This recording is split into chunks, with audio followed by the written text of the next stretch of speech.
Europe 1. Le grand direct de la santé, une émission spéciale aujourd'hui consacrée à la fatigue, plutôt anti-fatigue. Nous sommes toujours avec le docteur Jean-Michel Cohen, Isabelle Quenin, Elisabeth Assayag et le docteur Gérald Kierzet. Et dans un instant, on ira au standard. Vous êtes nombreux à nous appeler. On va prendre Monique, on va prendre Françoise, on va prendre Gersande, on va prendre Sébastien, on va prendre Axel également qui nous appelle au standard d'Europe 1 au 39 21 pour témoigner et poser vos questions sur la fatigue. Mais auparavant, docteur Cohen, avec vous, on va parler de l'alimentation. Est-ce que l'alimentation peut aggraver les cas de fatigue ? Oui, absolument. Alors, il y a différents cas de figure. Le premier cas de figure, c'est bien sûr les alimentations trop lourdes et trop chargées.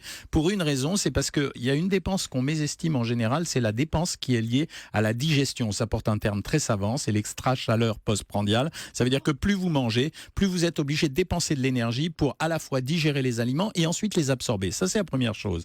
La deuxième chose, c'est la nature des aliments que vous consommez. Quand vous avez une alimentation riche en graisse, par exemple, eh bien, c'est plus compliqué à digérer parce que les graisses vont mettre plus de temps à être digérées. Elles nécessitent la mise en mouvement de différents organes et l'organisme ne travaille pas seulement parce que il fait bouger ses bras et ses jambes, il travaille également de l'intérieur. Donc oui, il existe des situations où on peut être fatigué. Enfin, la troisième cause, c'est celle qu'on connaît le plus fréquemment, qui est traitée un peu à tort et à travers, c'est les fatigues par carence. La première d'entre elles étant la carence en fer qui entraîne une anémie qui, à cause de cette anémie, diminue l'oxygénation des tissus et de ce fait, les gens sont fatigués, un peu pâles et c'est souvent à l'occasion d'un examen biologique ou d'un examen clinique où on voit que les gens sont un peu pâlos qu'on le révèle, mais il existe d'autres carences comme les carences en vitamine D qui sont de plus en plus fréquentes en France et une carence que les Français mésestiment, c'est la carence en iode et on a constaté au cours de différentes études que beaucoup de Français sont carencés en iode, ce qui a valu justement la mise sur le marché de ce qu'on appelle les sels iodés. C'est ça, mais c'est ce que j'allais dire, Voilà. quand on achète du sel, à chaque fois il y a écrit sel iodé. Et oui, à cause de ça, parce qu'on avait constaté il y a environ 6-7 ans de ça, 98% des Français n'avaient pas un taux d'iode suffisant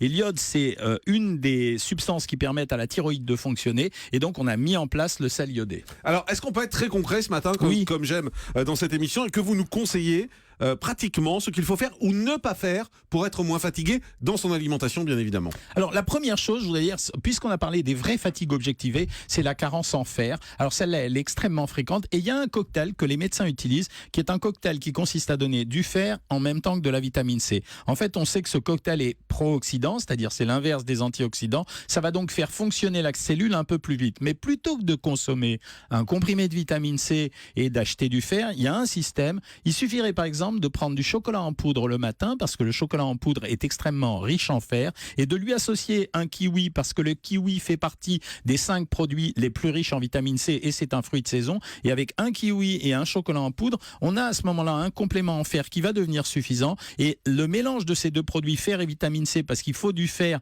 et de la vitamine C qui se potentialisent l'un et l'autre, ça marche. Donc ça veut dire que c'est un truc vraiment là, je m'engage là-dessus. Essayez-le, vous allez voir. Du chocolat et kiwi. Ouais, prenez un chocolat en poudre et des kiwis. Alors, mais pourquoi en poudre on peut pas prendre un parce que le morceau de chocolat en poudre, il a une concentration qui est beaucoup plus forte rapportée aux 100 grammes que les autres. Et puis parce qu'au petit déjeuner, le chocolat au lait que j'ai toujours vanté, ça fait partie des produits phares des Français. Maintenant, si vous aimez pas le chocolat au lait, je peux vous conseiller autre chose. C'est-à-dire qu'au moment des repas, là, parce qu'au petit déjeuner, à part les produits comme le pain complet qui contient du fer, on n'aura pas beaucoup d'autres produits. Mais par exemple, au repas, il y a un autre truc qui va bien marcher, c'est prenez du foie. Bon, je sais que tout le monde n'aime pas ça. Gras. Mais non, vous pourriez à la limite, mais là il serait trop gras. Mais vous pouvez prendre du foie, n'importe quel foie ou n'importe quel abat que vous associez avec des lentilles. Et là vous avez un cocktail anti-fatigue. Et dans les produits riches, dans ces produits également, on va trouver le brocoli, le chou-fleur et puis des produits comme la moutarde. La moutarde, de façon surprenante, elle est vraiment intéressante aussi. Et les lentilles, donc c'est très bien. Alors les lentilles, comme toutes les légumineuses, que ça soit haricots et fèves, contiennent du fer. Et c'est cette association fer-vitamine C qui permet de lutter contre ces petits coups de fatigue passagers qui sont soit la résultante d'une activité trop forte pendant la semaine, d'une marche trop rapide, etc. Et ça fonctionne pas mal. On le fait par cure de 3-4 jours, mais vraiment, je m'engage là-dessus. Donc, retenez bien le conseil. Chocolat en poudre kiwi ou bien leur changer et prenez au moment du repas. Vous pouvez prendre aussi... mais le foie et tout ça, on peut pas le remplacer par autre chose? Si, on peut le prendre du boudin si vous voulez. Mais non, mais forcément, c'est des trucs comme ça. C'est vraiment bien de prendre du foie. Alors, prenez du pâté de foie si vous voulez, si vous n'aimez pas le foie. Voilà. Mais ça, je sais que la charcuterie, ça vous plaît en général. Ouais, je suis pas... Non, pas trop. Je suis pas très fan de charcuterie. Et le alors, foie, de la viande, mais voulais pas mettre la viande parce que la viande était riche en acides gras saturés, mais Et prenez le poisson, une non, viande par maigre. exemple. Non, le poisson n'est pas riche en fer. Le poisson, il va avoir un autre intérêt parce que là, vous venez de me parler des fatigues identifiables, rapidement soignables, etc. Le poisson, il présente l'intérêt de présenter deux choses.